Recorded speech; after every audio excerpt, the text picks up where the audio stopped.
म्हणजे तुम्ही आम्ही सारे जना पोट आहे तोंड आहे जीभ आहे सोस आहे चमचमीत गाण्याचा ते आम्ही सारे खवय्ये आम्ही सारे खवय्ये सारे खवय्ये आम्ही सारे खवय्ये एकमेका शिकवित नवे काही बनवावे किती किती सोचले ते जीवित हे पुरवावे छान छान देशी विदेशी पदार्थ जाणून घ्यावे चुकता चुकता करता करता खावे अन खिलवावे आम्ही सारे खवय्ये आम्ही सारे खवय्ये सारे खवय्ये आम्ही सारे खवय्ये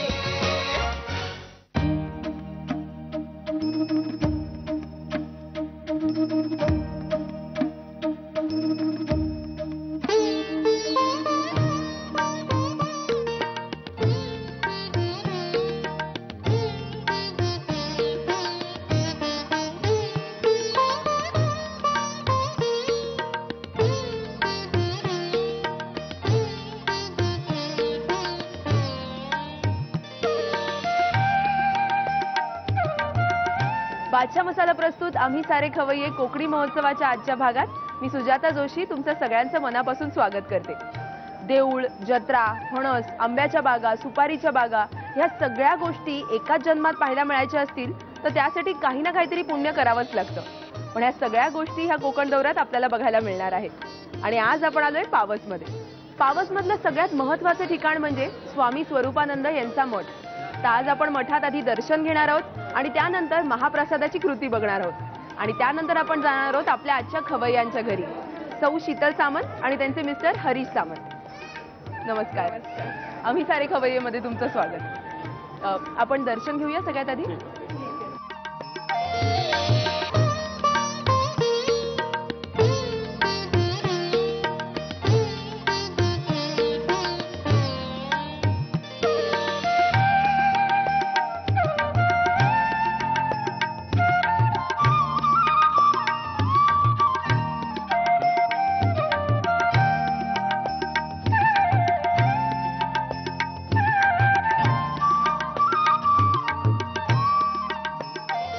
नमस्कार. नमस्कार. आम्ही सारे खवय्येमध्ये तुमचं सगळ्यांचं स्वागत. मला ओळख करून देता? हे स्वामी स्वरूपानंद सेवा मंडळाचे कार्यवाह प्रकाश जोशी. हे स्वामी स्वरूपानंद सेवा मंडळाचे कार्याध्यक्ष विजय देसाई आणि ह्या त्यांच्या सौभाग्यवती माधुरीताई देसाई. नमस्कार. मला ह्या मंदिराबद्दल आणि स्वामीजींबद्दल थोडी माहिती द्या ना. स्वामीजींचा जन्म 1903 साली झाला. पहिलं शिक्षण इथे पावसला झालं, नंतर रत्नाईत झालं. माध्यमिक शिक्षण त्यांचं मुंबईत झालं आणि मग पुढे पुण्यात झालं. पुण्यात असतानाच ते महात्माजींच्या सत्याग्रहाच्या ह्याच्यात ते ओढले गेले होते. त्यासाठी त्यांना जवळजवळ 1.5 वर्षाचा कारावासही झाला होता आणि पुण्यात त्यांना सद्गुरू बाबामार्ज वैद्य यांच्याकडनं सोम साधनेची दीक्षा मिळाली. 1934 साली ते परत पावसला आले आणि 1934 ते 1974 असं अखंड 40 वर्ष त्यांचं वास्तव्य या गावातले प्रतिष्ठित त्यावेळेचे व्यक्ती देसाई बंधू यांच्या घरी होतं. त्या यांच्या विजयरावांच्या घरी त्यांचं वास्तव्य होतं. त्या 40 वर्षात विजयरावांनी त्यांची बरीच सेवा केलेली आहे. किंवा अखंड ही जी सगळी ज्ञानसंपदा त्यांची ग्रंथसंपदा लिहून झाली ती त्या खोलीत झाली.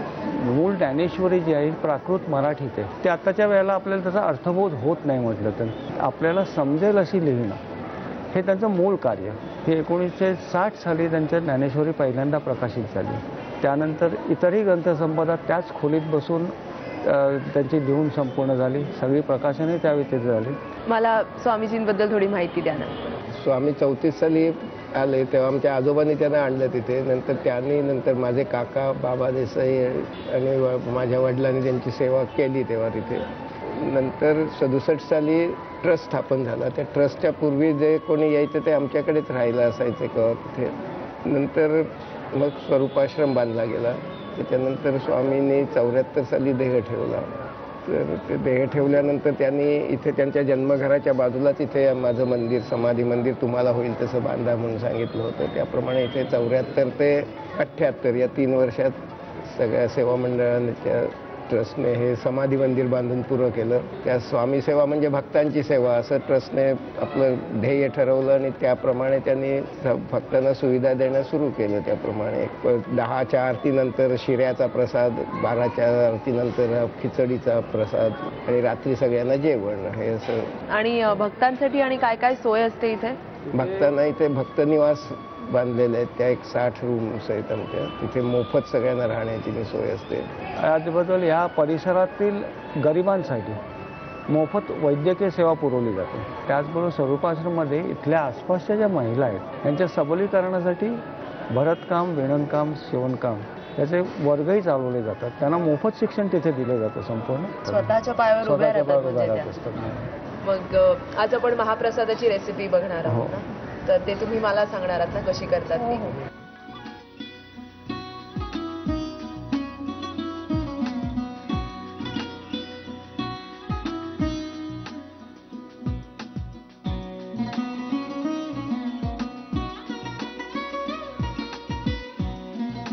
आता मला सांगा सगळ्यात आधी काय घातलं आपण? पहिल्यांदा फोडणीसाठी तेल घ्यायचं. हा, हिंग, हळद आणि हिरव्या मिरचीचे तुकडे. अच्छा, मोहरी नाही का घालत? नाही, मोहरी घालायची. अच्छा, मोहरी, हिंग, हळद आणि हिरव्या मिरचीचे बरोबर. तुकडे. म्हणजे आपण नेहमीची फोडणी हो, करतो तशीच. तशी. ते एवढ्या मोठ्या प्रमाणावर करताना गोंधळायला म्हणजे होईल ना एखाद्या नाही, पण माणसाला आता कसं बघून? इतके वर्षाचे जवळजवळ 25-30 वर्ष खिचडीचा प्रसाद इथे चालू आहे. बरोबर. त्यामुळे सगळ्यांना सवय झालेली. अच्छा, रोज हाच प्रसाद हो, असतो दुपारी इथे? हाच प्रसाद असतो.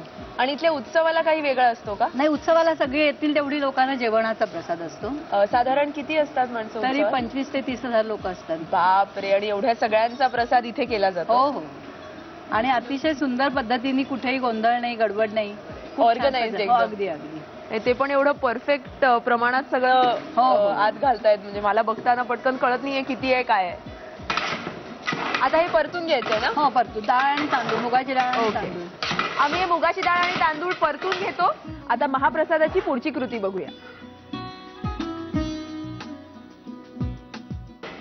आता काय घातलंय आपण ह्याच्यात? आता ह्याच्यात मीठ आणि लाल तिखट घालायचं. मीठ आणि लाल तिखट आणि मग अजून आणि थोडं परत परतून परतून घ्यायचं. आणि परतल्यानंतर मग उकळतं पाणी घालायचं. उकळतं पाणी घालायचं. बरं, काका तुम्ही मला ह्या मठाबद्दल माहिती द्या ना थोडीशी. हे आपलं मंदिर स्वामींनी समाधी 74 साली घेतल्यानंतर मंदिर बांधायला ट्रस्टने सुरुवात केली आणि ते 78 साली पुरं झालं. इथे भाविक येतात, भक्त येतात आणि त्यांना इथे दुपारच्या वेळात तर येतात नाही. मधल्या प्रसादाची काही त्यांची इथे चांगली व्यवस्था नाही. त्यामुळे मग मुख्यतः ट्रस्टी आणि माझ्या वडिलांनी असं हे केलं की आता आपण इथे या तांदळाची, मूग तांदळाची खिचडीचा प्रसाद 12ची आरती झाल्यानंतर द्यायला आपण लागावं. पण तो मग ट्रस्टींचा सगळा असा आहे की हा आपल्याला खर्च सगळा पेलेल की नाही का, काय त्याचं होईल. तर असं थोडी शंका आल्याबरोबर माझा एक धाकटा भाऊ म्हणाला की तुम्ही काळजी करू नका, सुरू करा, मी काय लागेल ते जमतील, काय कमी पडेल ते मी देईन. आणि अशा तऱ्हेने 80 सालापासून हा खिचडीचा प्रसाद सुरू झाला इथे. इथं अवघ्यात काही कमी पडत नाही. सगळं स्वामींच्या कृपेने सगळं डोनर चिकार मदत देतात. हे आमचं अवघ्यात चालू आहे. साधारण इथे आरती दिवसातनं किती वेळा आरती होते? इथे दिवसातून 3दा आरती होते. एक सकाळी 10 वाजता, नंतर दुपारी 12 वाजता आणि संध्याकाळी 7:40ला. अच्छा, ह्याच्यात काय घातलं आपण? नाही, आता फक्त गरम पाणी आणि आता मसाला, गोडा मसाला. गोडा मसाला घातला. म्हणजे धन्या जिऱ्याची पावडर. गोडा मसाला आणि धन्या जिऱ्याची पावडर. गोडा मसाला नाही तर धन्या जिऱ्याची पावडर तरी लागते. Okay okay. म्हणजे त्याचा स्वाद चांगला येतो. अच्छा, आणि ही घट्ट अशी खिचडीच असते ना, पातळ वगैरे नाही. आणि त्याच्या बरोबर काही अजून लोणचं किंवा मिरची लोणचं किंवा आंबा लोणचं. मग लोणची पण तुम्ही इथेच घालता? हो, इथेच करतो. बापरे, ते पण ताजं ताजं एकदम. ती पण खूप मोठ्या प्रमाणावर घालायला लागत हो, असते. ती एकदम वर्षभराची करून ठेवायला लागतात. बापरे, म्हणजे केवढं असेल साधारण प्रमाण त्याचं वर्षभराचं करायचं? खूपच करायला लागतं. कारण काही ठराविक दिवसात खूपच गर्दी असते. बरोबर. फक्त पावसाळ्यात त्यातल्या त्यात कमी लोक येतात. मला तर एकदा परत सांगा ना, त्याच्यात काय काय आपण कृती केली आणि काय काय घातलं? पहिल्यांदा तेल घ्यायचं फोडणीसाठी. त्याच्यात हिंग, मोहरी, हळद, हिरव्या मिरचीचे तुकडे असं करून त्याच्यावर डाळ तांदूळ भाजून घ्यायचे. ओके. आणि भाजून झाल्यानंतर त्याच्यात तिखट, लाल तिखट थोडं घालायचं आणि मीठ. आणि मग उकळतं पाणी घालायचं. अच्छा. आणि किती प्रमाण डाळ तांदूळ आणि पाण्याचं? तांदूळ साधारण 1 किलो असतील तर साधारण 300-350 ग्रॅम मुगाची डाळ. अच्छा, ओके. आणि मग आणि नंतर मग धने जिऱ्याची पावडर घालायची. अच्छा, पाणी घातल्यानंतर धने जिऱ्याची पावडर आणि मग झाकण ठेव. हा, झाकण. आणि साधारण किती वेळ लागतो शिजायला? साधारण उकळतं पाणी घातल्यामुळे 20-1 मिनिटात. अच्छा, पटकन होते. हो.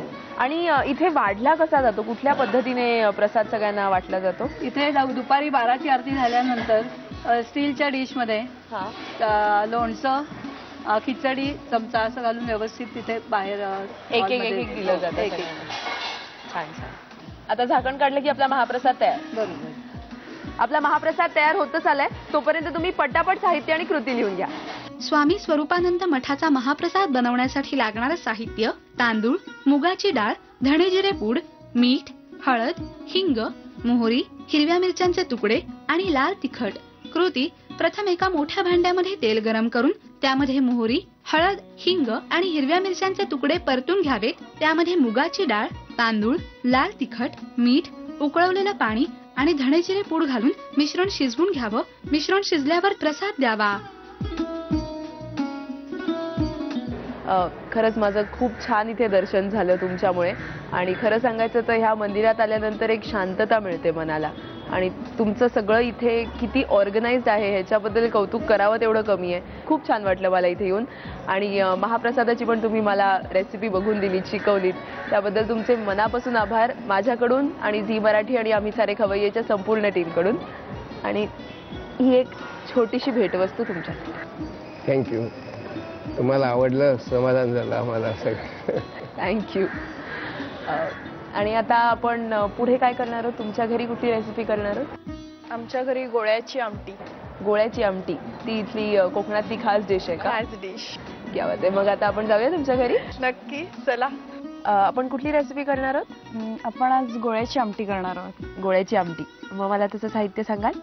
आलं लसणाची पेस्ट, तीळ, धण्याची पावडर, हिंग, हळद, गरम मसाला, साखर, गोडा मसाला, मीठ, बेसन, गूळ, तांदळाचं पीठ, कढीपत्ता, लाल तिखट, बारीक चिरलेला कांदा, बारीक चिरलेली कोथिंबीर, सुक्या मिरच्या, किसलेलं खोबरं आणि तेल. सगळ्यात आधी काय करायचं? सगळ्यात आधी आपण कांदा आणि खोबरं वाटून घेऊया. जरा त्याच्या आधी परतून घेऊया.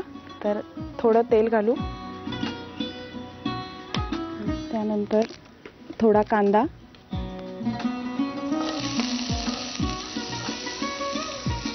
आणि हे आपण किसून घेतलेलं खोबरं आहे.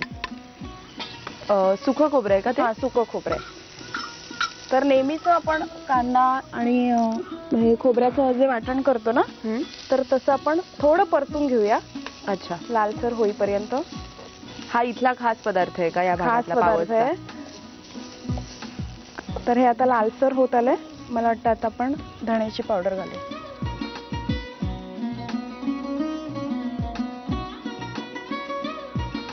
हे आता चांगलं लाल झालंय. थोडं गार करूया आणि वाटून घेऊया. ओके. आता आम्ही हे वाटून घेतो. आपलं वाटण आता तयार झालंय. आता वळूया पुढच्या कृतीकडे.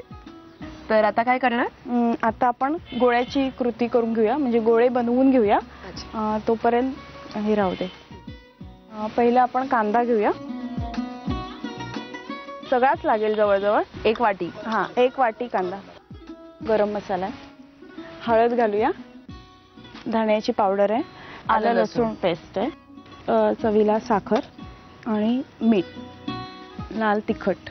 तर हे आधी आपण मिक्स करून घेऊया. तुम्ही पहिल्यापासून पावसलाच असता? हो. तुमचं माहेर? माझं माहेर पावस, सासरही पावस. अरे वा.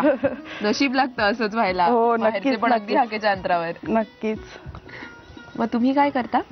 मी स्वामी स्वरूपानंद विद्या मंदिरमध्ये शिक्षिका म्हणून काम करते. आता हे बघा, थोडं पाणी सुटलं याला. तर आता बेसन घाला हळूहळू. गोळा पूर्ण असं एकजीव झालं पाहिजे. आपला गोळा तयार झालाय. तर आता मी जरा तांदळाचं पीठ वापरणार आहे. तर थोडं याच्यावर घालून ठेवा, म्हणजे ते खाली चिकटणार नाहीत. अच्छा, भुरभुरवून ठेवा. बस. तर असे त्याच्यात ठेवून देऊया, म्हणजे ते खाली पातळ झाल्यावर पण चिकटत नाहीत. ओके. आणि पाणी सुटत राहिलं तरी कारण पीठ आपल्याला असेल आता ते फोडणीला टाकेपर्यंत बराच थोडा वेळ जाईल ना. बरोबर.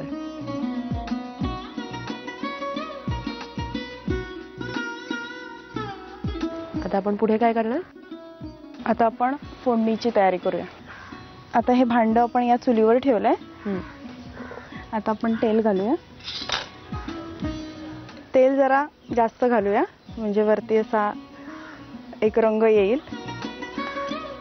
तेल घातल्यावर 2-3 दाणे साखर घालायची, म्हणजे मग ते त्याला असं वरती हे तर्री म्हणतात तशी येते. तसं येतं. आलं लसूण घालूया. कढीपत्ता घातला तरी चालेल. थोडे तीळ घालूया. धण्याची पावडर, हिंग, हळद, गरम मसाला, कांदा. आता हा परतवून घेऊया चांगला. स्वामी स्वरूपानंदांचा आणि तुमच्या घराचा असं काही नातं आहे का, संबंध आहे का? नक्की.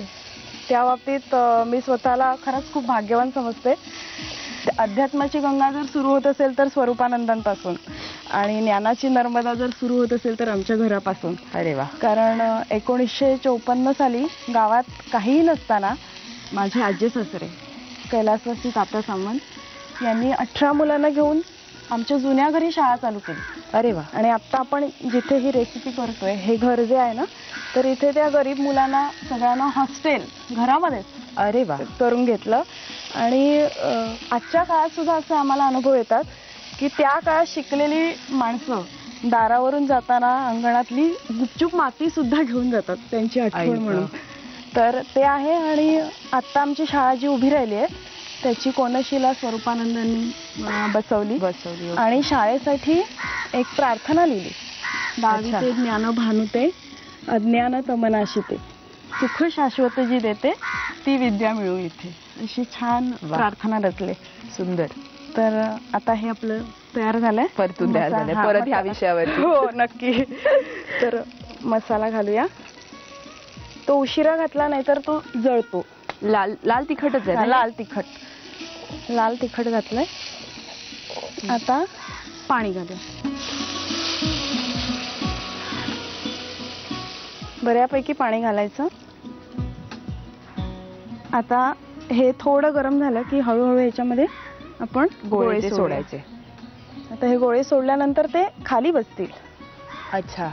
हो, ते जडच आहेत ना. जड आहे. आता आपण झाकण ठेवूया. साधारण किती वेळ ठेवायचं असतं? एक 5-10 मिनिटात लगेच उकळी येईल. आता हे झालंय ना. हा, आता हे झालंय. गोळे वरती आले. ओके. तर आता आपण याच्यात मिरची घालूया. नंतर वाटण घालूया. हा गोडा मसाला, गूळ, कोथिंबीर. आता ही आमटी आपली तयार आहे. तयार. खायला गरमागरम. आमची रेसिपी करून तयार झालेली आहे. तुमची साहित्य कृती लिहून झाली का? अहो मग लिहून घ्या. गोळ्याची आमटी बनवण्यासाठी लागणारं साहित्य: आलं लसूण पेस्ट, पांढरे तीळ, धणे पावडर, हिंग, हळद, गरम मसाला, साखर, गोडा मसाला, मीठ, बेसन पीठ, गूळ, तांदळाचं पीठ, कढीपत्ता, लाल तिखट, बारीक चिरलेला कांदा, बारीक चिरलेली कोथिंबीर, सुक्या लाल मिरच्या, किसलेलं खोबरं आणि तेल. कृती: एका भांड्यात तेल घालून त्यात कांदा, किसलेलं खोबरं आणि धणे पावडर परतून ते थंड करून वाटून घ्यावं.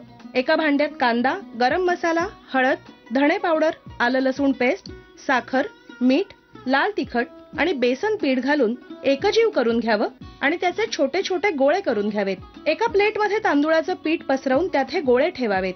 कढईत तेल घालून त्यात 2 ते 3 साखरेचे दाणे घालावेत. त्यात आलं लसूण पेस्ट, कढीपत्ता, पांढरे तीळ, धणे पावडर, हिंग, हळद, गरम मसाला, कांदा, लाल तिखट आणि पाणी घालून एक उकळी आल्यावर त्यात ते बेसनाचे गोळे सोडावेत.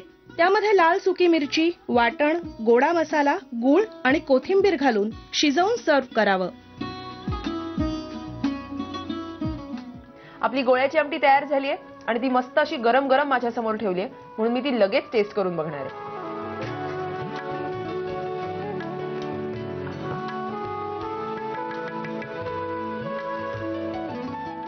वा, फार फार अप्रतिम झाली आहे.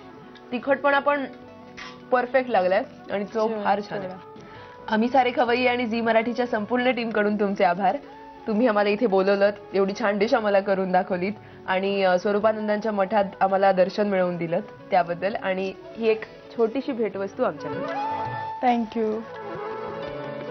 स्वामी स्वरूपानंदांच्या मठात जाऊन दर्शन घेऊन आणि तिथल्या महाप्रसादाची रेसिपी बघून आणि ही सुद्धा रेसिपी बघून तुम्हाला कसं वाटलं ह्याबद्दलच्या तुमच्या प्रतिक्रिया आम्हाला नक्की कळवा.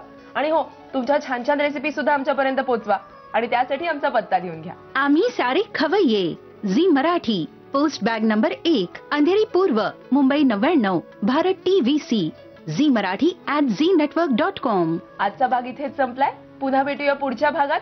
तोपर्यंत मस्त खा, स्वस्त रहा आणि पाहत रहा बादशाह मसाला प्रस्तुत आम्ही सारे खवय्ये कोकणी महोत्सव. नव्या नव्या चवी ढवी विसरल्या ह्या तुम्हासाठी. हवे हवेचे पंगत किस्से तुम्हाला आवडावे. खाणाऱ्याने खात आमच्या खवय्याने तुम्ही आज काय काय दाखवणार? आज मी दाखवणार आहे तिसऱ्यांचं लोणचं तिसऱ्यांचं लोणचं आणि गोवन सुंगटाची करी. गोवन सुंगटाची करी. सुंगट म्हणजे प्रॉन्स, कोलंबी. शोधून काढलेत तू. आम्ही